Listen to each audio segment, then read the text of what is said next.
فحط رحلك عنها إنها بلغت نزوى وطافت بها للمجد أركان.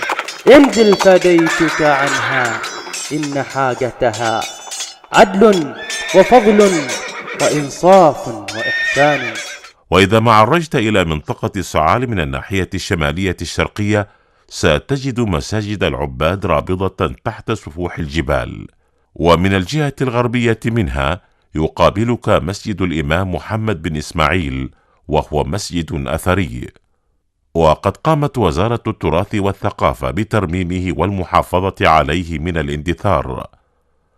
وتحتوي مدينة العلم على الكثير من المساجد، والتي يرجع عمرها إلى أكثر عن 100 عقد من الزمن، كمسجد الشواذنة وغير ذلك من بيوت الله.